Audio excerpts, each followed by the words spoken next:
అందరికీ జై భీమ్. నేను Rajesh Mahasen. Welcome to Mahasen media. ఈ లైవ్లోకి వచ్చిన వెంటనే ఓ లైక్ కామెంట్ షేర్ చేసి ఈ వాస్తవాలని ప్రజలకు తెలియజేద్దాం.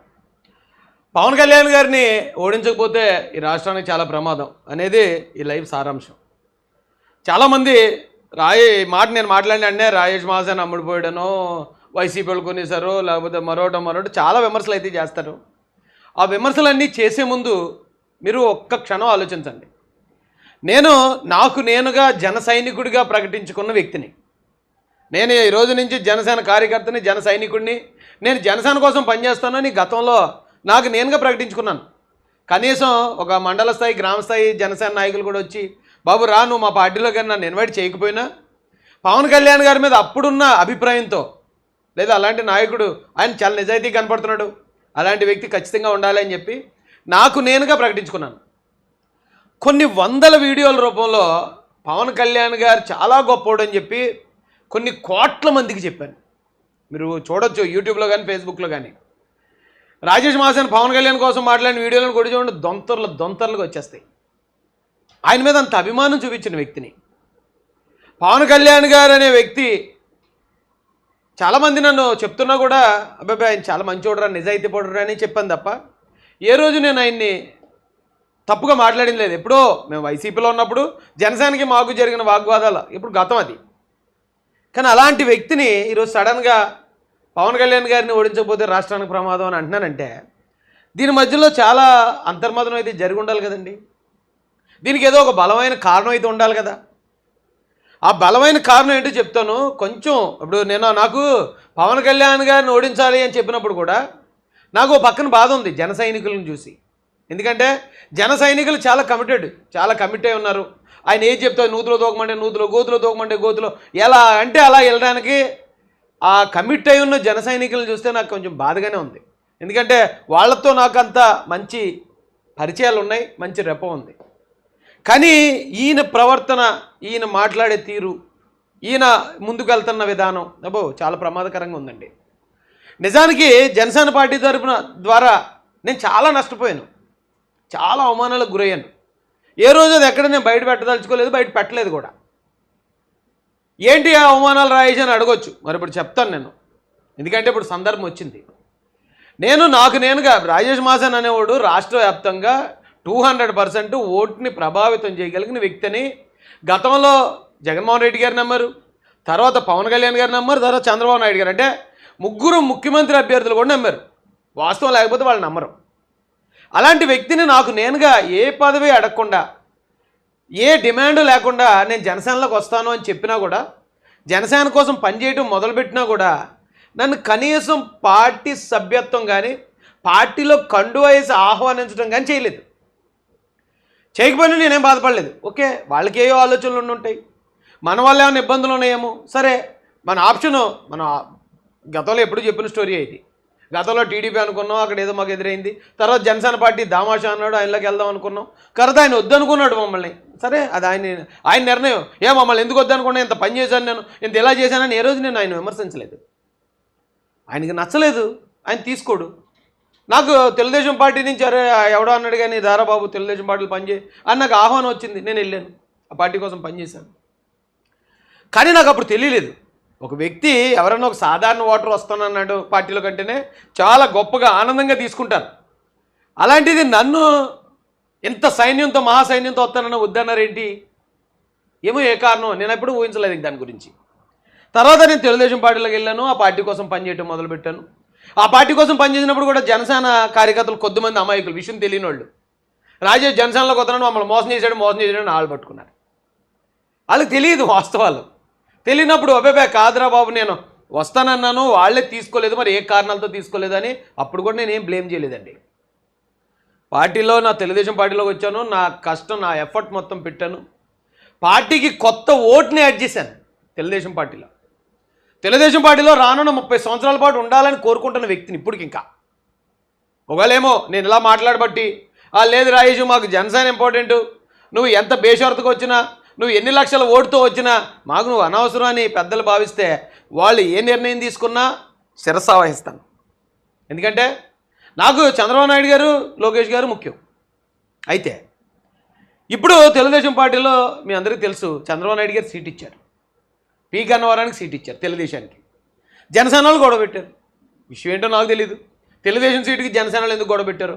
నేను అనుకున్నాను పవన్ కళ్యాణ్ గారు ఫోన్ చేసి, రే ఎదలారా బుద్ధి ఉందా లేదా, ఆడింతకుముందు మన పార్టీ కోసం పనిచేసినోడు రా, మన తమ్ముడాడు, రేపు పొద్దున్న ఏదన్నా అవసరం వస్తే మళ్ళీ మన కోసం నిలబడేవాడాడు, నా కోసం ఎన్నో కొన్ని వందల వీడియోల్లో ఆ పోసాన్ని తిట్టినా మరొకటి తిట్టినా అని నిలబడ్డాడురా, అలాంటి వాడి గురించి మీరు ఎలా మాట్లాడతారా అని ఈయన ఏమన్నా గద్దిస్తాడు అనుకున్నాను. గద్దించలేదు. గద్దించకపోగా పక్కనున్న అమలాపురం సీట్ను కూడా ఆయన త్యాగం చేశాడు. 45,000 ఓటింగ్ వచ్చింది 2019లో జనసేన పార్టీకి అమలాపురం. అక్కడ పాపం సెట్టుబొత్తుల రాజబాబు అన్న 1,80,00,000 అప్పు అయిపోయాడు. ఆయన చెప్తే నమ్మరు మీరు, 1,80,00,000 అప్పు ఉంది అతనికి. ఆయనదే సీట్ అని అందరూ నిర్ణయించుకున్నాక, ఇక అమలాపురం జనసేన నెగ్గేస్తుందని అనుకున్నాక, కేవలం రాజేష్ గారి టికెట్ కోసం పాపం ఆయన్ని బలి చేశారు. ఎందుకంటే అక్కడదే టీడీపీకి ఇచ్చేస్తేనే ఇక్కడ జనసేన తీసుకొచ్చనే ఈ ఏదో కొండ మార్పిడి. పోన్లే, పోనీ మారితే మార్చారు కొండ మార్పిడి. జనసేన పార్టీలోనే ఎవడన్నా 9 సంవత్సరాల నుంచి కష్టపడి ఎవడన్నా ఎస్సీ లీడర్ని అక్కడ తెచ్చిపెట్టవచ్చు కదా. పోనీ అదే సెట్టిబొత్తుల రాజబాబుని, బాబు నీకు ఇక్కడ డెవలప్ అవుతున్నావు, నువ్వు పోయి గన్నవరాన్ని పోటీ చేసుకో, నువ్వు 9 సంవత్సరాలు పార్టీ కోసం పనిచేసావు కాబట్టి పోరా అక్కడికి పోయి పోటీ చేసుకో అని చెప్పి ఉండొచ్చు కదా. నేను కొంచెం ఆనందిందును. అది కూడా చేయలేదు. అయితే ఇదంతా కూడా ఈయనకి ఏం తెలియదేమో అనుకున్నానండి. లేదు, పవన్ కళ్యాణ్ గారు తెలీదు, కిందనున్న నాయకులు ఆడేశారు ఇలాగే గేమ్ అంతని. జనసేన చెప్తే నమ్మరు మీరు, తీర్మానం చేసిందటండి పి గన్నవరంలో, అంటే కోనసీమలో. టీడీపీ కనుక ఖచ్చితంగా ఇక్కడ రాయేష్ అనేవాడు టికెట్ ఇస్తే ఖచ్చితంగా కోనసీమ అంతా మనం తెలుగుదేశం పార్టీని ఓడించాలి అని. ఏం పాపం చేశానండి నేను ఏం ద్రోహం చేశాను జనసేన పార్టీకి? మెగా ఫ్యామిలీ కోసం, పవన్ కళ్యాణ్ గారి కోసం గొంతు చించుకుని మాట్లాడాను కదా. మిమ్మల్ని ఎవడన్నా ఒక్క మాట అంటే ఫస్ట్ నేను రియాక్ట్ అయిపోయి ఉండు కదా. నాకు అర్థం కాలే ఎందుకు జరిగింది. పోన్లే, మనమే ఎమ్మెల్యే అయిపోదామని వచ్చిన వాళ్ళం కాదు. సరే, వాళ్ళు ఎందుకు ఆలోచించుకొని ఉన్నారో ఓకే అనుకున్నాను. అనుకున్న తర్వాత నుంచి అండి, అప్పుడు నేనేం బాధపడలేదు, అప్పుడు నేనేం విమర్శించలేకపోతే నాకు అన్యాయం జరిగినా నేను ఏ రోజు దాని గురించి నాకు అన్యాయం జరిగిందని ఏడ్చే రకం కాదు నేను. సరే అయిపోయింది, అదే అయిపోయింది. మీరు గమనించారో లేదో, హలో లొకేషన్ ప్రోగ్రాము మంగళగిరిలో చేసాం, గుంటూరులో. Super duper success. నాకే తెలీదు ఆ ప్రోగ్రామ్కి నేను హోస్ట్ అని. డైరెక్ట్ లోకేష్ గారు వెళ్తారా అని చెప్పి పక్కన నిలబెట్టుకుని పెద్ద ప్రోగ్రాం. తర్వాత దళిత గర్జన ఉప్పాళ్ళలో చేసాం. చంద్రబాబు నాయుడు గారు ఏ మీటింగ్ అయినా పక్కన కూర్చోబెట్టేవారు. అంత గొప్ప గౌరవం మాకు తెలుగుదేశం పార్టీ ఇచ్చింది. నేను ఎప్పుడూ తెలుగుదేశం పార్టీలో నాకు ఎన్నో అవమానాలు జరగకుండా ఉండవు, జరుగుతాయి. జరిగిన తెలుగుదేశం పార్టీ మాకు ఏం చేసింది అనేది నేను బయట ప్రజలకు చెప్తాను తప్ప పలానా నాయకుడు ఎలాగ అన్నాడు ఎలా అన్నాడు అలాంటి చిన్న పితూరీలు చెప్పను. ఆ స్థాయిలో ఉన్న నన్ను పవన్ కళ్యాణ్ గారు ఇక్కడ పిఠాపురంకి పార్లమెంటు, కాకినాడ పార్లమెంటు జనసేనకి వచ్చిన తర్వాత మీరు గమనించండి, తూర్పుగోదావరి జిల్లాలో, ఉమ్మడి తూర్పుగోదావరి జిల్లాలో జరిగిన ఏ కార్యక్రమంలో అన్నా రాజేష్ మాసాన్ అనేవాడిని కనపడించారా? ఎక్కడన్నా? పి గన్నవరంలో టికెట్ ఇచ్చిపోయింది, అయినా నేనేమి ఎవరిని తిట్టలేదు, బూతులాడలేదు, జెండాలు తగలబెట్టలేదు, ఏమి నేను నిరసన కూడా తెలియజేయలేదు. కనీసం పి గన్నవరంలో జరిగినప్పుడన్నా, మీటింగ్ జరిగినప్పుడన్నా ఒక్క ఆహ్వానం, అమలాపురంలో జరిగినప్పుడు ఒక్క ఆహ్వానం, రాష్ట్ర అధికార ప్రతినిధిని మళ్ళీ నేను వెళ్తూ ఉంటే కొన్ని వందల మంది, వేల మంది, అది ఎస్సీలు కావచ్చు, క్రిస్టియన్లు కావచ్చు, ముస్లింలు కావచ్చు, బీసీలు కావచ్చు, ఓసీలు కొన్ని వేల మంది నా మీద పడి అభిమానం చూపిస్తారు. ఎందుకు నేను తణుకు మీటింగ్కి వెళ్ళాను. తణుకు మీటింగ్లో దాదాపు 2-3 వేల మంది ఉంటారు అక్కడ. అరిమిల్ రాధాకృష్ణ గారి మీటింగ్, గోల. నేను వెళ్ళినట్టు మీద పడి షట కూడా చింపేపోయారు. అలాంటి కొట్టేపోయారేమో అంటారేమో, కాదు, సెల్ఫీల కోసం. అంత అభిమానం ఉంది కదా. దాదాపుగా ఈ రాష్ట్రం మొత్తంగా అన్ని నియోజకవర్గాల్లో ప్రభావితం చేయగలిగిన వ్యక్తిగా చంద్రబాబు గారే గుర్తించారు కదా. అలాంటిది నా సొంత జిల్లాలో కనీసం నా ఉనికి లేకుండా చేశారండి. నేను ఇక్కడ ప్రతిపాడు నియోజకవర్గం నాది, ఇక్కడ నేను మీటింగ్ పెట్టాను, ఇక్కడ పార్టీ కోసం. తునిలో మీటింగ్ పెట్టాను, పెద్దాపురంలో మీటింగ్ పెట్టాను, కాకినాడలో మీటింగ్ పెట్టాను, జగ్గంపేటలో ఇలాగ అన్ని నియోజకవర్గాల్లో మీటింగులు పెట్టి మోటివేట్ చేసినండి. కనీసం ఈ తర్వాత పవన్ కళ్యాణ్ గారు చేస్తున్న ఏ మీటింగ్లో కూడా కనీసం వాడిని పిలవద్దు అని స్ట్రిక్ట్ ఆర్డర్స్ అట. అది కూడా భరించానండి. పోన్లేండి, వాళ్ళకి నేనెందుకు ఇష్టం లేదు, వాళ్ళకి నేనెందుకు నచ్చలేదు. నేను మరి జనసేన పార్టీకి చేసిన అన్యాయం ఏంటో. నిన్న కాకమోను వైసీపీ నుంచి వచ్చిన చాలామంది వ్యక్తులను పవన్ కళ్యాణ్ గారు పక్కన శబాష్ అనుకుంటూ వాళ్ళని ఎంకరేజ్ చేసుకుంటూ మాట్లాడి, అదే పవన్ కళ్యాణ్ గారి కోసం వైసీపీని ఎదిరించి వైసీపీతో తిట్లు తిని వైసీపీతో బూతులాడించి ఇన్ని పడ్డ నన్ను కనీసం వారు మరి ఇంతలాగా ఇది చేయడానికి ఏం కారణం ఉందో పోన్లేండి అనుకున్నాను. అయితే ఇంక ఈ పరిస్థితి ఎక్కడి దాకా వచ్చిందంటే అండి, నిన్న పవన్ కళ్యాణ్ గారు మోడీ గారితో మీటింగ్ చేశారు.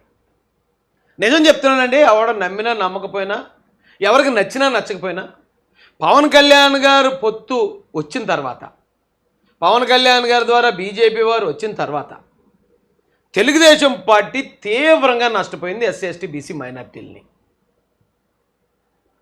బీసీలు ఎలాగైనా తెలుగుదేశం పార్టీ కొంచెం ఒక అటాచ్ అయ్యి ఉంటారు, కానీ అలాంటి బీసీలు ఎప్పుడైతే జనసేన పార్టీ టీడీపీతో పొత్తులోకి వచ్చారో అప్పుడు అంటేనే బీసీలు కూడా ఖచ్చితంగా కూటమి బీసీలను కోల్పోయింది.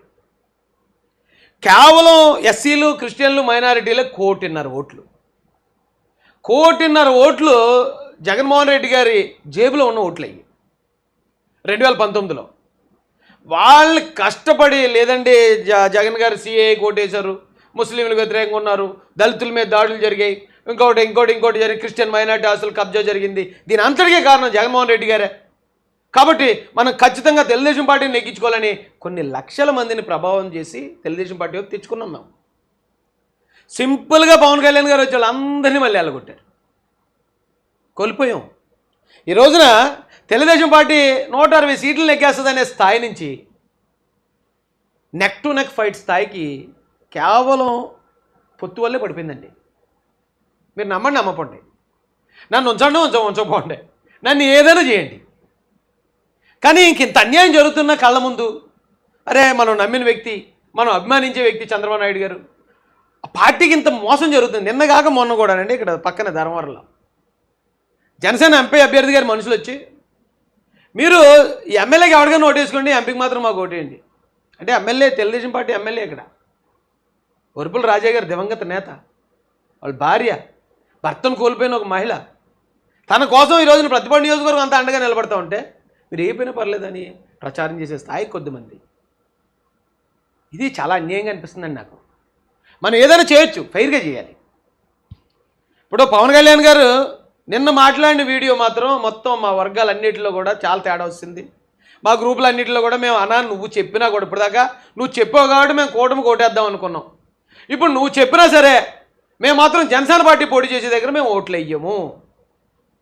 జనసేన పార్టీ ఎన్ని నియోజకవర్గాలు అయితే పోటీ చేస్తుందో అన్ని నియోజకవర్గాలు మేము అవసరమైతే వైసీపీకి వేసుకుంటాం తప్ప పవన్ కళ్యాణ్ గారికి వెయ్యమని కరాఖండికి చెప్పేశారు మా వాళ్ళు. ఎంత లాక్కురావాలి మేము? ఆయన మాట్లాడిన మాటలేంటి?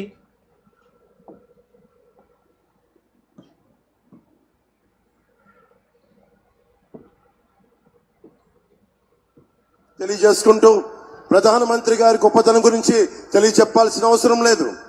ప్రధానమంత్రి గారి కళ 400 పార్లమెంట్లు పైన కొట్టాలి.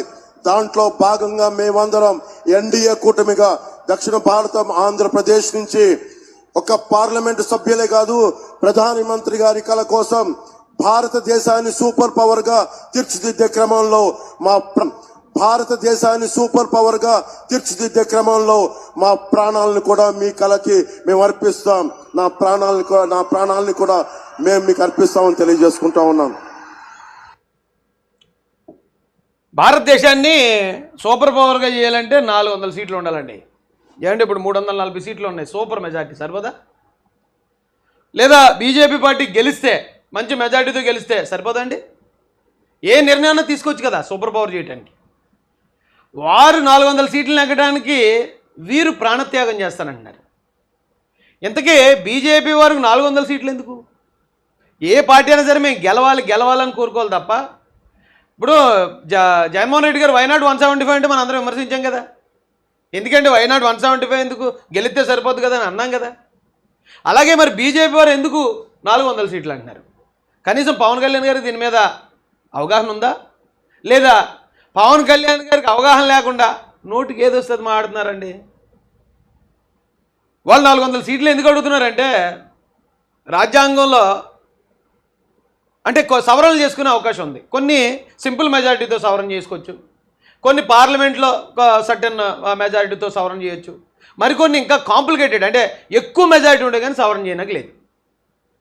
ఎక్కువ మెజారిటీ అంటే 1/3, అంటే 3 వంతులు. ఒక దాంట్లో ₹1 30 మెజారిటీ ఉంటే తప్ప కొన్ని విషయాలను సవరణ చేయనగలేదు. ఏంటి ఆ కొన్ని విషయాలు అంటే ప్రాథమిక హక్కులు. రాజ్యాంగం ది గ్రేట్ బాబాసాహెబ్ అంబేద్కర్ ఇచ్చిన హక్కుల్ని 30 వాటా ఉంటే తప్ప సవరణ చేయడానికి లేదండి. సో బీజేపీ వారికి మరి 30 వాటా కావాలంటున్నారు. అంటే మరి ప్రాథమిక హక్కులను వారు ఏమన్నా సవరించే ఉద్దేశంలో ఉన్నారేమో. ఎందుకంటే ఆల్రెడీ కొంతమంది మేము రాజ్యాంగాన్ని మారుస్తామని బీజేపీ వారు ఇచ్చిన స్టేట్మెంట్లు ఉన్నాయి. ఎస్సీ ఎస్టీల రిజర్వేషన్లు రద్దు చేస్తామని బీజేపీ వారు ఇచ్చిన స్టేట్మెంట్లు ఉన్నాయి. లేకపోతే క్రిస్టియన్ ముస్లింలకు ఉన్న ఆస్తి హక్కు, ఓటు హక్కు రద్దు చేస్తామని వారు ఇచ్చిన స్టేట్మెంట్లు ఉన్నాయి. మరి ఇందులో ఏది మారుద్దాం అనుకున్నారో మాకు తెలియదు. మేము బీజేపీని ఎదుర్కొనేంత బలవంతులం అయితే కాదు. బీజేపీ దేశవ్యాప్తంగా వ్యాపించున్న పార్టీ. ఆ పార్టీ చేయాలనుకుంటే దేవుడు ఆ పార్టీకి సహకరిస్తే నెగ్గుతుంది. కానీ ఇక్కడ పవన్ కళ్యాణ్ గారు ప్రాణత్యాగం చేయడం ఎందుకు ఏమండి? ఈ మాట విన్న తర్వాత ఇప్పటి వరకు మేము ఎంత మోటివేట్ చేసినా ఆలోచించే కొన్ని వర్గాలు ఇంకా సమస్య లేదని సరేండి. పవన్ కళ్యాణ్ గారు ఉంటే రాజధానికి నీ మాట కూడా మేము వినే పరిస్థితి లేదు. నువ్వు చెప్పినా కూడా మేమేమో నీకు చంద్రబాబు నాయుడు గారు, లోకేష్ గారు ఎంత ఇష్టమైనా సరే నీకు కావాలంటే సైకిల్ కూడా ఎక్కడుందో అక్కడ ఓటేస్తాం మేము. కానీ పవన్ కళ్యాణ్ గారికి మేము ఓటు వేయలేమని వాళ్ళు తీర్మానించారు. ఇప్పుడు నా వెనకాతలో ఉన్న వర్గాలు వాళ్ళ అభిప్రాయానికి వాల్యూ ఇవ్వడమే కదా నా ఉద్దేశం. ఓకే, నేను ఇలా మాట్లాడటం వల్ల అరే రేపు పొద్దున్న పార్టీ అధికారంలో మంచి పదవి వచ్చినడికి ఆ పదవి కూడా అనవసరంగా నాశనం చేసుకున్నాడు ఇడు ఏడ్రాయిడు అనుకుని మీరు తిట్టుకోవచ్చు. నిజంగా అలా పదవి గురించి ఆలోచిస్తే నేను 2019లో 2020లోనే 19లో నెగ్గాడు జగన్ గారు, 20లోనే బయటికి రాను కదా. అరే ఇందులో ఉంటే పదవి వస్తుంది, నాకు నేనేమో డబ్బులు సంపాదించుకోవచ్చు, నేను సెటిల్ అవ్వచ్చు అనే ఆశయం ఉన్న వ్యక్తిని అయితే వాళ్ళు జగన్ గారిని ఎందుకు వదిలేస్తానండి? ఇప్పుడు నిజంగా జగన్ గారితో ఉంటే తప్పుడు మనిషి అయినా అటు నేరస్తుడైనా ఏదైనా సరే ఇటు మనోడురా అనుకుంటే నిలబడతాడు కదా వ్యక్తి. ఎవడన్నా అయితే అలాంటోడు ఉండాలి, అలాంటోడు వెనకాల ఉంటే మనకి ఎవడలా పోతే మనకి ఎందుకు మన న్యాయం జరుగుతుంది అనుకుంటారు కదా. అలాంటి వ్యక్తినే నేను కాదని అప్పుడు ప్రతిపక్షంలో ఉన్న జనసేన కోసం, టీడీపీ కోసం నేను ఎందుకు వస్తాను అంటే చాలామందికి అనిపించవచ్చు. పదవుల కోసం ఆశించే వాళ్ళకి, పార్టీలో ఉంటే భవిష్యత్తు ఉంటుంది అనుకునే వాళ్ళకి నేను చేసే పని తెంగర పనిలా కనిపించవచ్చు. కానీ బాబాసాహెబ్ అంబేద్కర్ గారు గురించి తెలిసిన వాళ్ళు ఎవరికన్నా నేను చేసే పనికి అర్థం ఏంటో తెలుస్తుందండి. ఎందుకంటే ఆయన ప్రధానమంత్రి అయ్యే అవకాశాన్ని వదిలేశాడు. లేదా ఇక్కడ పలానా కులం పేరుతో, మతం పేరుతో మన సొంత భారతీయుల మీద అన్యాయం జరుగుతుంది. అలాంటప్పుడు నాకెందుకు ఏదో పదవులో వాళ్ళ తరపున పోరాడతానని వచ్చాడు ఆయన. ఆయన్ని చదువుతూ వచ్చిన వాళ్ళం మేము. ఇప్పుడు నా తెలియక అడుగుతానండి, ముస్లింలకి 4% రిజర్వేషన్ రద్దు చేస్తున్నారు అమిత్ షా గారు. ఆ మాట ఆయన ఎందుకన్నాడంటే ముస్లిం అన్నోడు ఎవడో బీజేపీకి ఓటేరు. అవును, వీళ్ళు మాకు ఓటేరు కాబట్టి వీళ్ళకి ఎలాగైనా పనిష్మెంట్ ఇవ్వాలనే ఉద్దేశంతో ఆయన ఇచ్చి ఉండొచ్చు. అదే ఆయన, నేనేం కాదన్నా. కానీ ఆ నిర్ణయం వచ్చిన వెంటనే నేను చెప్పాను, చాలామంది మాట్లాడారు. చంద్రబాబు నాయుడు గారు వెంటనే నెల్లూరులో మీటింగ్ పెట్టి ముస్లిం 4% రిజర్వేషన్కి నేను ఉంటాను హామీగా, నేను చూసుకుంటాను, మీరేం కంగారు పడకండి అని చెప్పాడు పెద్ద ఆయన. నిన్నగాక మొన్న ఎప్పుడో అండి ఇక జగన్మోహన్ రెడ్డి గారు అయితే హీరో స్టేట్మెంట్ ఇచ్చాడండి. ఫస్ట్ టైం నాకు అసలు ఆ 4% రిజర్వేషన్కి నేను హామీ, దాని జోలికి ఎవడొస్తాడో చూస్తాననేదో ఒక హీరోయిక్ స్టేట్మెంట్. నిజంగా అంతకుముందు మేము అభిమానించిన జగన్మోహన్ రెడ్డి గారు ఎలా ఉంటాడని అనుకున్నామో అలా అనిపించాడు నాకు. అయితే మరి నా పవన్ కళ్యాణ్ గారు ముస్లింల గురించి మాట్లాడతారు, ఎస్సీల గురించి మాట్లాడతారు, ఎవరు మా రెల్లి సోదరుల కోసం మాట్లాడతారు, ఇంకొక వాళ్ళ కోసం, వీళ్ళందరి కోసం మాట్లాడతారు. మరి ఎందుకండి మీరు దీని మీద స్పందించలేదేంటి? ఏమంటే నేను అడుగుతాను ఒక మాట సూటిగా, ముస్లింలు మీకు నాకు చేసిన అన్యాయం ఏంటండి? వాళ్ళేం పాకిస్తాన్ నుంచి ఇక్కడికి వచ్చిన వాళ్ళు కాదండి. ఇక్కడే మనతో పాటు పుట్టి, మనతో పాటు పెరిగి, మనతో పాటు దేశానికి ట్యాక్సులు కడుతూ, మనతో పాటు ఆర్మీలో పనిచేస్తూ, మనతో పాటు దేశ అభివృద్ధిలో వాళ్ళు మన సొంత అన్నదమ్ములండి. మతం ఏదైనా ఉండొచ్చు, మతం ఎవరికి నచ్చిన మతం వాడు పాటిస్తాడు. అంత మాత్రాన ఒక ఇంట్లో అన్నయ్య హిందూ మతంలో, తమ్ముడు క్రిస్టియన్ మతంలో ఉన్నారు, అంత మాత్రాన అతను అన్నదమ్ములు కాకుండా పోతారా? అండ్ ఆ ఒక్క కారణంతో వాళ్ళు ఎంత పేదరికంలో ఉన్నా చిన్న చితక పనులు చేసుకుని 95% బతుకుతున్నారు ముస్లింలు మన చుట్టూరా. వాళ్ళకి ఇచ్చిన రిజర్వేషన్ రద్దు చేస్తానంటే ఏంటండి? ఒకవేళ ఆయన అంటే అన్నాడు, దానికి జనసేన పార్టీ సపోర్ట్ ఏంటండి? ఈవేళ వాళ్ళని, రేపు క్రిస్టియన్స్ని, ఎల్లుండి ఎస్సీ ఎస్టీలని, అవతల ఎల్లుండి బీసీలని, అసలు ఇది ఏం పద్ధతి అండి? నాకు ఇది నచ్చలేదండి ఇది. ఎందుకంటే నేను ఎప్పుడైతే ఈ కూటమి ఇలాగొచ్చి తెలుగుదేశం పార్టీ కూడా అన్యాయం జరుగుతుంది మా కళ్ళ ముందే. ఏమండి, చంద్రబాబు నాయుడు గారు జైల్లో ఉన్నప్పుడు, జైలు నుంచి బయటకు వచ్చాక ఆయన్ని దేవుణ్ణి ఊరేగించినట్టు ఊరేగించారు జనం, ప్రజలు, ఆంధ్రప్రదేశ్ నుంచి తెలంగాణ వరకు. అలాంటి వ్యక్తిని ఈ రోజున కష్టపడి రోడ్లమ్మడి తిరగాల్సిన పరిస్థితి వచ్చేసేలా చేశారు. నేను ఒకటే చెప్తున్నానండి, పవన్ కళ్యాణ్ గారికి ఎవరికైనా నచ్చపోయి 2019లో ఆయనకి 20 లక్షల ఓట్లు పడ్డాయి. ఆ 20 లక్షల ఓట్లలో ఎస్సీ ఓట్లు ఉన్నాయి, ముస్లిం ఓట్లు ఉన్నాయి, క్రిస్టియన్ ఓట్లు ఉన్నాయి. ఇప్పుడు 2024కి వచ్చేటప్పటికి ఎస్సీలు, ముస్లింలు, క్రిస్టియన్లు ఆయన నుంచి వెనక్కి తప్పుకున్నారు. వెనక్కి తప్పుకున్నాక ఇప్పుడు ఆయన ఓటింగ్ మహా అయితే ఒక 14 లక్షలు 13 లక్షలు ఉంటుంది. ఆ 14 లక్షలు 13 లక్షలకు ఒక 2 లక్షల ఓటు మా బీజేపీ సోదరులు యాడ్ అవ్వచ్చు. కేవలం 15 లక్షల ఓటింగ్ పట్టుకుని వచ్చాడు అంతే. ఆయన 15 లక్షల ఓటింగ్కి ఆయన తీసుకున్నది 21 సీట్లు. ఏమండి, మీకు ఒకవేళ విచిత్రంగా ఉండొచ్చు, సామాన్యుడు పెద్ద పెద్ద మాటలు మాడితే మీకు నచ్చకపోవచ్చు. రాజేష్ మహాజ్ అనేవాడు ఒక్కడే వైసీపీకి సంబంధించిన 20 నుంచి 30 లక్షల ఓట్లను ప్రభావితం చేయగలడు. నా వెనకాతల మహాసేన అనే ఒక సైన్యం ఉంది. ఆ సైన్యంతో మేము ఆల్రెడీ చాలా మార్పు చేసి చూపించాం. ఇండోర్ మీటింగ్ 1500తో మీటింగ్ పెట్టాల్సిన మీటింగ్ని 30,000 మందిని అక్కడ కూర్చోబెట్టి చూపించాం. తెలుగుదేశం పార్టీ మంగళగిరి పార్టీ ఆఫీస్లో ఎక్కడికి వెళ్ళినా ఈ కులాలను మతాలని ఏదైతే ఇప్పటిదాకా తెలుగుదేశం పార్టీ దూరం ఉందో అన్నింటినీ యాడ్ చేసాం. మేమేమి 20 సీట్లు 30 సీట్లు అడగలేదే. మాకు ఈ సీట్ కావాలనే విషయం కూడా అడగలేదు. ఆయన ఏదో ఇలాంటి వాడు ఉంటే బాగుంటుంది, పార్టీకి బలంగా ఉంటాడు, మనం కూడా ఏం చేసినట్టు ఉంటుందని చేశారు తప్ప అది కూడా మేము ఆశించలేదు. అలాంటి మమ్మల్ని ఏదో తుక్కులాగా తుడిసేసి మూలన పొగిడేసి 1,50,00,000 ఓట్లకు బొక్కెడుతున్న వాళ్ళని తీసుకొచ్చి ఈ రోజున మరి ఏమో మీ ఇష్టం, అది మీరు చేసుకోండి. ఇప్పటికి ఇంకా చెప్తున్నాను, తెలుగుదేశం పార్టీ నుంచి ఎవరైనా మమ్మల్ని అపార్థం చేసుకుంటా ఉంటే మీకే చెప్తున్నాను సూటిగా, తెలుగుదేశం పార్టీకి ఒక ఓట్ బ్యాంక్ని క్రియేట్ చేయగలిగిన శక్తి సామర్థ్యాలు మహాసేనవి. రానున్న 30 సంవత్సరాల వరకు చంద్రబాబు నాయుడు గారికి, లోకేష్ గారికి ఖచ్చితంగా మేము తోడుగా ఉండే వ్యక్తులు మేము. అలాంటి మమ్మల్ని ఈ రోజున మిత్రపక్షంగా వచ్చి జన సైనికులు చాలామంది ఇష్టపడతారండి మమ్మల్ని. కానీ పవన్ కళ్యాణ్ గారు ఇంత ఘోరంగా తొక్కుపారండి. ఆడు అసలు మీటింగ్లో ఉంటానకూడదు, ఏ మీటింగ్లో కూడా. ఈ జిల్లా, నా సొంత జిల్లాలో, నా సొంత నియోజకవర్గంలో పవన్ కళ్యాణ్ గారు ఇక్కడ ప్రతిపాడు మా సొంత నియోజకవర్గం వచ్చి మీటింగ్ పెట్టారు. నా సొంత జిల్లా కాకినాడ పార్లమెంటు, ఇక్కడ మీటింగులు ఒక్క దానికి కూడా అసలు వద్దాడు. వాళ్ళ ఓటింగ్తో మాకు పని లేదా అంటారట. ఎవడన్నా ఎన్ని రోజులు భరించగలుగుతాడండి ఇది? ఇలా భరించగలిగితే ఇలాగ ఏదైనా పర్వాలేదు, ఏం జరిగినా పర్లేదు అనుకునేలాగా ఉంటే నేను చక్కగా వైసీపీలో నిజం చెప్తున్నాను అండి. పవన్ కళ్యాణ్ గారితో పోల్చుకుంటే జగన్మోహన్ రెడ్డి గారు 100 రెట్లు బెటరు. నేను అంతకుముందు అదే అన్నాను, జగన్ గారు పరిపాలన బయటకు వచ్చాక ఎవరైతే వైసీపీ నాయకులు కొద్దిమంది చేసిన తప్పులు ఆయన సరిగా పట్టించుకోలేదు, వాళ్ళని శిక్షించలేదనే కారణంతోనే జగన్మోహన్ రెడ్డి గారి కన్నా మాకు చంద్రబాబు నాయుడు గారే ఆయన పరిపాలన బాగుంది అని మేము వచ్చేసిన వాళ్ళు. నిజం ఎక్కడున్నా చెప్పాలి, నిజం చెప్పాలి, అంతే తప్ప మనం పార్టీలో ఉన్నాం కాబట్టి, ఆ పార్టీ ఒక కూటమిలో ఉంది కాబట్టి, ఆ కూటమి రేపు అధికారంలో కూడా మనకి ఏదైనా పదవి వస్తుంది కాబట్టి ఇక్కడ ఒక న్యాయం అక్కడ ఒక న్యాయం కాదు. జగన్మోహన్ రెడ్డి గారు సిఏఎన్ఆర్సీకి ఓటేశారు అని ఒకే ఒక పాయింట్తో బయటకు వచ్చేసిన వాళ్ళం మేము. కానీ ఇక్కడ పవన్ కళ్యాణ్ గారు ఏకంగా 400 సీట్లు అంటున్నారు, 4% రిజర్వేషన్ రద్దు చేస్తాను అంటున్నారు. ఇవన్నీ చేస్తున్నా మూసు కూర్చున్నాం అనుకోండి, మేము కూడా బానిసనా కొడుకులమే కదా మరి. ఒక్కనాటికి బానిసలుగా ఉంటాం కదా. ఎవరన్నా ఏమన్నా అనుకునేవ్వండి, ఎవరన్నా మమ్మల్ని తిట్టుకునేవ్వండి, నేను చెప్పే ఏ ఒక్కటని ఇందులో అబద్ధం అయితే నిరూపించండి. అబద్ధం అయితే రండి డిబేట్ చేద్దాం. 200% పిఠాపురంలో పవన్ కళ్యాణ్ గారు ఓడిపోవడానికి ఎక్కువ అవకాశం ఉంది. ఎందుకంటే పవన్ కళ్యాణ్ గారు తీసుకుని ఈ నిర్ణయాలకి వ్యతిరేకమైన ప్రజలు ఎక్కువ మంది ఉన్నారు. పోనీ ఓకే, ఇప్పుడు బీజేపీ ఇక్కడ అందరికీ చుట్టమే, అందరికీ నేను చెప్పాను ఆల్రెడీ. టీడీపీ గెలిచినా, జనసేన గెలిచినా, వైసీపీ గెలిచినా, ఎన్డీఏ కూటమి గెలిచినట్టే. ఇక్కడ 25 ఎంపీ సీట్లు ఇస్తున్నాం మనం. 2019లో కూడా 25 ఎంపీ సీట్లు బీజేపీకి ఇచ్చాం. కనీసం మనం అడగకపోతే అమ్మాయినే పడదు కదా.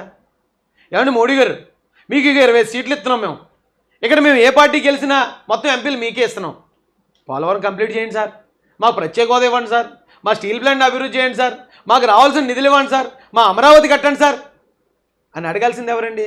పవన్ కళ్యాణ్ గారే కదా. ఎందుకంటే ఆయనే కదా ఫస్ట్ పొత్తులోకి వెళ్ళింది. ఎలక్షన్ ముందు పొత్తు పెట్టుకుంటే ఎలక్షన్ కోసం అంటారు, ఎలక్షన్ అయిన తర్వాత పొత్తు పెట్టుకుంటే భయంతో పెట్టుకున్నారని అంటారండి ఎవరన్నా. మరి నాకు అందుకే అది కరెక్ట్గా అనిపించలేదు. ఖచ్చితంగా అంటే మా వాళ్ళు అందరూ చేసిన తీర్మానం ఏంటంటే అవసరం సైకిల్ గుర్తు లేని ప్రతి చోట అవసరమైతే మేము ఫ్యాన్ కన్నా ఎత్తాం, కానీ ఇక జనసేన పార్టీకి ఓటేసే అవకాశం అయితే లేదని చెప్పేశారు. ఇది ఖచ్చితంగా చాలా తేడా చూపిస్తుందండి. చాలా మీరు ఏదో అనుకుంటున్నారేమో మమ్మల్ని ఏదో బలహీనలుగా, ఎందుకు పనికిరాని వాళ్ళగా, లేకపోతే ఏళ్ళేంటి ఏళ్ళ బతికేంటి అనేలా మీరు అనుకుంటున్నారేమో. ఖచ్చితంగా మీకుండేది మాకుండేది ఒకటే ఓటు. మీకేం 10 ఓట్లు లేవు, మాకేం ఒక ఓటు లేదు.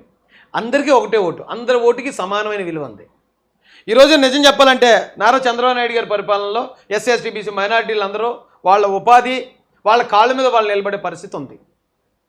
ఆయన తర్వాత చెప్పుకుంటే పవన్ కళ్యాణ్ గారు కాదండి, జగన్ గారిని చెప్పుకోవాలి. ఎందుకంటే ఆయన ఈ సంక్షేమ పథకాల రూపంలోనూ మరో రూపంలోనూ ప్రతి ఒక్కరికి ఎంతో కొంత మేలు చేశాడు. ఒకవేళ ఉద్యోగాలు రాలేదు, రోడ్లు బాగుపడలేదు, అభివృద్ధి రాలేదు, అమరావతి నిర్మాణం జరగలేదు, ఇవన్నీ నిజమే అయ్యి.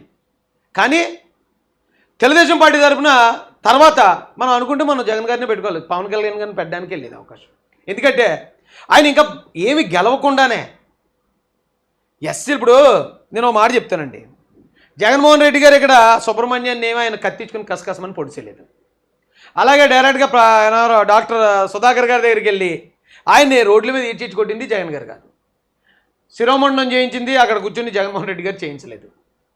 కానీ ఆ నాయకులు, వైసీపీ నాయకులు చేయించిన పనులు అయ్యి. వైసీపీ నాయకులు చేయించినా మీరేం మాట్లాడలేదు కాబట్టి జగన్ గారు ఇవన్నీ మీరే చేశారు అన్నాం మనం. అవన్నీ ఆయన చేసినట్టే చేసాం.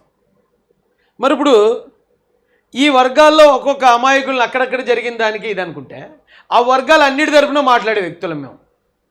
అలాంటి మమ్మల్ని అసెంబ్లీకి రాకుండా తొక్కి పాడేశారు జనసేన వారు. కనీసం ఏ మీటింగ్లో కూడా కనపడనివ్వకుండా అణిచివేత, బీభత్సమైన అణిచివేత మా మీద.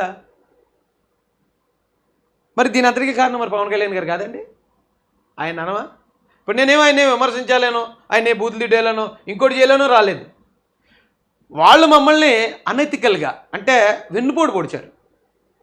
తప్పుడు దారిలో మాకు వచ్చే అవకాశాన్ని దూరం చేయటం, తప్పుడు దారిలో మా ఓటుని తీసుకుని మా గొంతే కోయటానికి, మాకు ఎగెనిస్ట్గా నిర్ణయాలు తీసుకునే పార్టీలకు ఆయన సపోర్ట్ చేయటం చేశారు. కానీ మేము స్ట్రైట్గానే చెప్తున్నాం, రాజ్యాంగబద్ధంగా అంబేద్కర్ మాకు ఇచ్చిన ఓటును ఉపయోగించుకుని పవన్ కళ్యాణ్ గారిని నిలబెట్టిన క్యాండిడేట్లందరినీ ఓడించే ప్రయత్నం చేస్తాం. అదేం తప్పు కాదు కదా, రాజ్యాంగం మాకు ఇచ్చిన హక్కే కదా. 144 సీట్లలో తెలుగుదేశం పార్టీ ఎక్కడున్నా, సైకిల్ గుర్తు ఎక్కడ కనపడినా దానికే ఓటేస్తాం. పార్టీల్లో మమ్మల్ని ఉంచండి, తీసేయండి, ఏమైనా చేయండి, కానీ మేము తెలుగుదేశం పార్టీకి మాత్రం లాయల్గా ఉండండి. ఎందుకంటే మీరు మమ్మల్ని మాకు గౌరవం ఇచ్చారు, మేము మీ గౌరవం నిలబెడతాం, మేము మీకోసం ప్రాణాలు పోయినా నిలబడతాం. మీరు మమ్మల్ని గుర్తించినా గుర్తించకపోయినా పర్లేదు. కానీ ఈ పవన్ కళ్యాణ్ గారి విషయంలో, జనసేన విషయంలో మాత్రం గట్టి పని చేస్తారు మా వాళ్ళంతా. చూద్దామండి ఒకసారి ఏం జరుగుతుందో. ఏమో ఎవరి బలం ఏముందో ఎవరికి తెలీదు. వారి బలాన్ని వారు చూపించుకుంటారు, మా బలాన్ని మేము చూపించుకుంటాం. వాస్తవానికి పవన్ కళ్యాణ్ గారి బలం అంతంత మాత్రమే, ఒప్పుకున్నా ఒప్పుకోకపోయినా. ఎందుకంటే పవన్ కళ్యాణ్ గారు మోడీ గారితో మాట్లాడి ఉండొచ్చు, లేకపోతే మోడీ గారికి 400 ఎంపీ సీట్లు నెగ్గించి ఇచ్చేస్తాను నా ప్రాణాలను ఉండొచ్చు, ఏదైనా చెప్పచ్చు పెద్ద పెద్ద మాటలు. కానీ పిఠాపురంలో ఆయన నెగ్గాలంటే వర్మ గారి ఆశీస్సులు ఉండాల్సిందే, వర్మ గారికైనా తలంచి దండం పెట్టాల్సిందే. అంటే ఒక నియోజకవర్గంలో ఒక ఎమ్మెల్యే గెలవడానికి ఇంత ఇబ్బంది పడిపోయాయి ఆయన. దానికోసం జబర్దస్త్ టీముల్ని, లేకపోతే మరొక రికార్డింగ్ డ్యాన్స్ టీముల్ని, ఇంకొక సీరియల్ టీముల్ని, హీరోల్ని, ఇంతమందిని ఒక్క మహిళ మీదకి ఎందుకు దింపుతున్నారంటారు? ఏమంటే ఎక్కడన్నా నారా లోకేష్ గారు అలాగే ఏమైనా చేశారా? లేకపోతే చంద్రబాబు నాయుడు గారు ఎక్కడైనా చేశారా? జగన్మోహన్ రెడ్డి గారు ఎక్కడైనా చేశారా? ఎందుకంటే పార్టీలో పెద్దలు, ఈయనో పార్టీకి పెద్దే. కానీ ఇంతమందిని అదేమన్నా గంగాలమ్మ సంబరమా? అక్కడ మనం హీరోలను లేకపోతే ఇంకోటి పెట్టేసి ఇది చేస్తే అది హిట్ అవ్వడానికి? రాజకీయం ఇది. నేను ఇంకొక సూటి ప్రశ్న అడిగి ఇది ముగిస్తాను ఈ వీడియో, కానీ కంటిన్యూగా మాట్లాడుతూనే ఉంటాను. ఎందుకు మాట్లాడుతున్నాను అనేది, జనసేన పార్టీ వచ్చి 10 సంవత్సరాలు అయింది. ఇప్పుడు మీరు తెలుగుదేశం పార్టీని చూడండి, పొలిట్ బ్యూరో ఉంటారు, చంద్రబాబు నాయుడు గారు పక్కన ఒక మాల ఉంటాడు, మాదిగ ఉంటాడు, ఒక కాపు ఉంటాడు, ఒక బీసీ ఉంటాడు, ఒక ముస్లిం ఉంటాడు, మీరు అలా ఒక ఎస్టీ ఉంటాడు, పొలిట్ బ్యూరోలో ఉంటారు, పెద్ద పెద్ద స్థాయి నాయకులు ఉంటారు. ఈవెన్ మనం జగన్మోహన్ రెడ్డి గారు, ఆయన వచ్చి తక్కువ కాలం అయినా కూడా జగన్మోహన్ రెడ్డి గారు క్యాబినెట్లో చూడండి, ఓ మాల ఉంటాడు, ఓ మాదిగ ఉంటాడు, ఒక కాపు ఉంటాడు, ఒక కమ్మ ఉంటాడు, ఒక ముస్లిం ఉంటాడు, ఇలా అన్ని వర్గాలకు సంబంధించి ఆయన క్యాబినెట్లో మినిస్టర్లుగా, ఉప ముఖ్యమంత్రులుగా ఉంటారు. పవన్ కళ్యాణ్ గారు ఉన్నారు, పవన్ కళ్యాణ్ గారి దగ్గర రాష్ట్ర స్థాయిలో ఉన్న ఒక ఎస్సీ నాయకుడి పేరు చెప్పండి, రాష్ట్ర స్థాయి నాయకుడిగా పేరుగాంచిన ఒక బీసీ నాయకుడి పేరు చెప్పండి, ఒక ముస్లిం నాయకుడు, ఒక క్రిస్టియన్ నాయకుడి పేరు ఏమండి ఎందుకు లేరు? ఆ పార్టీలో ఇంక ప్రజాస్వామ్యం ఏది?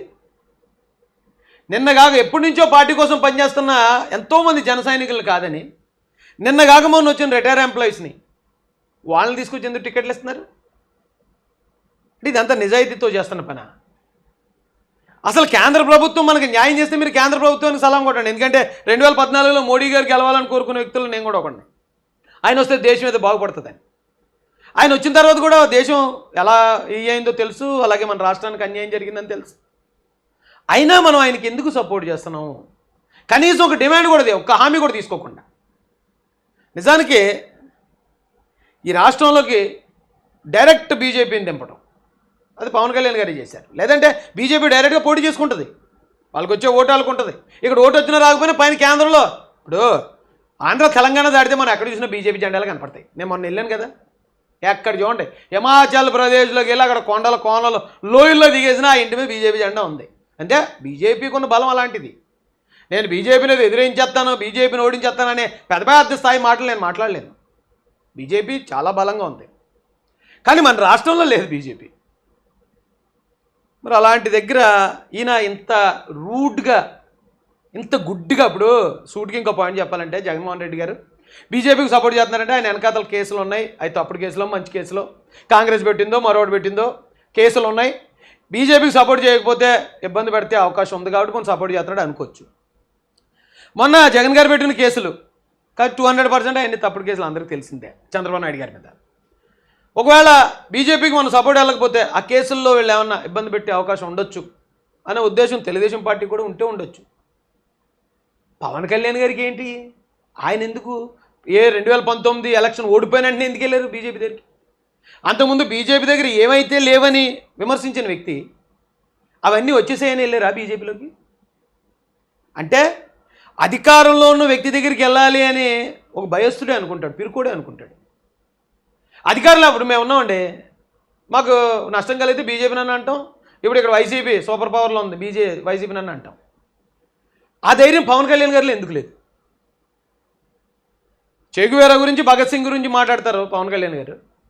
మరి వాళ్ళు ఎప్పుడు గవర్నమెంట్లకు అనుకూలంగా గవర్నమెంట్లకు తొత్తులుగా పనిచేయలే. గవర్నమెంట్ ఎంత పవర్ఫుల్ అయినా సరే గవర్నమెంట్లను వ్యతిరేకించాడు ఆయన. చెగువేరా గారు అంతే, భగత్ సింగ్ గారు అంతే. మనం చెప్పేది ఒకటి చేసేది ఒకటి ఉందండి పవన్ కళ్యాణ్ గారి దగ్గర. నేను పవన్ కళ్యాణ్ గారిని రెస్పెక్ట్ ఇచ్చే మాట్లాడతాను, ఇక్కడి నుంచి కూడా రెస్పెక్ట్ ఇచ్చే మాట్లాడతాను. ఆయన మీద నాకు పర్సనల్గా ఏమీ లేదు, కానీ ఆయన తీసుకునే నిర్ణయాలు, ఆయన తీసుకునే విధానాలు రాష్ట్రానికి చేయటం. ఖచ్చితంగా ఆయన నమ్ముకున్న ప్రతి ఒక్కరు ఇబ్బంది పడతారు. రేపొద్దున వంగా గీత గారి చేతులు ఏమైనా కొంచెం అటు ఇటు అయిందంటే జనసేన పార్టీ మొత్తం క్లోజ్. నేను అనుకున్నాను ఇదే పవన్ కళ్యాణ్ ఇంత నిజాయితీపరుడు కదా. నన్ను చాలామంది అంటున్నారా రాజేశ్వరుడు ఎలా మాట్లాడుతున్నాడు, అందుకే ముందే ఊహించి పవన్ కళ్యాణ్ గారు ఈయన దూరం పెట్టారు. నన్ను ముందే ఊహించి దూరం పెట్టారు అని కనుక మీరు అంటే, పవన్ కళ్యాణ్ గారిని ముందే ఊహించి రాష్ట్ర ప్రజలందరూ 2019లో దూరం పెట్టారనే కదా అర్థం. రాష్ట్ర ప్రజలందరికీ తెలిసిన వాస్తవం నాకు ఇప్పటిదాకా తెలియలేదనే కదా అర్థం. దయచేసి పర్సనల్గా విమర్శించొద్దండి, ఏదైనా ఉంటే సిద్ధాంతపరంగా మాట్లాడుకుందాం, గొడవలు ఏమొద్దు. ఒకవేళ మీరు తిట్టినా మీకు అలవాటు కాదు, మేము తిడతాం, మేము ఏదైనా మాట మాడితే దాన్ని పట్టుకుని కట్ల పేస్టులు చేసి ఆ కులాన్ని ఈ కులాన్ని తిట్టారని కులాలకు అంట కడతారు. నేను ఏ కులానికి వ్యతిరేకం కాదండి, ఎందుకంటే నా టేబుల్ మీద నారా లోకేష్ గారు ఉంటారు, ది గ్రేట్ వంగవీటి మోహన్ రంగ గారు ఉంటారు. మా గుండెల్లో మా జీవితాలకి ఇంత వెలుగు చూపించిన ది గ్రేట్ బాబాసాహెబ్ అంబేద్కర్ గారు ఉంటారు. ఇక్కడ బీసీలతో, ఎస్సీలతో, ఎస్టీలతో, క్రిస్టియన్లతో, ముస్లిం అందరితో కలిసి ఉండేవాళ్ళం మేము. దీన్ని కులాల వైపు ఆలోచించకుండా పార్టీలు సిద్ధాంతాల వరకు ఆలోచిద్దామని మీ అందరికీ తెలియజేస్తూ మిగిలిన వివరాలతో మళ్ళీ వీడియోల్లోకి వస్తూనే ఉంటాను. ఖచ్చితంగా జనసేన పార్టీని ఓడించడానికి మహాసేన ఈ వర్గాలన్నీ కూడా సమాయత్తమై తీర్మానించాయి. నాకు చాలామంది ఫోన్లు చేస్తున్నారండి, దయచేసి ఇంకెవ్వరూ ఫోన్లు చేయొద్దు. మేము తెలుగుదేశం పార్టీలో చేరాం, తెలుగుదేశం కార్యకర్తలుగా ఉండాలని అనుకుంటున్నాం. లేదు వద్దురా, మీరు మాకు మీ సేవలు మాకు అనవసరం రా అని మీరు బయటికి గెంటేస్తానంటే గెంటేయండి, మేము వెళ్ళిపోతాం. అంతే తప్ప మాకు అణిచివేత జరుగుతున్నా, మా మీద దాడి జరుగుతున్నా, మమ్మల్ని అవమానిస్తున్నా, అలా ఏదో పదవి వస్తుందనో లేకపోతే మరొకటి వస్తుందనో అణిగి కాలు కింద చెప్పుల్లో ఉండే పరిస్థితి కాదు మాది. అవసరమైతే పైకి లేచి ప్రాణాలను వదిలేస్తాం, కానీ ఎవడ కాలు కింద మేము చెప్పుల్లా ఉండలేం.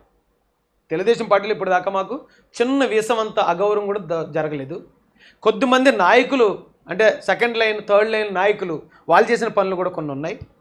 ఖచ్చితంగా వాటి గురించి కూడా డిస్కస్ చేస్తాం.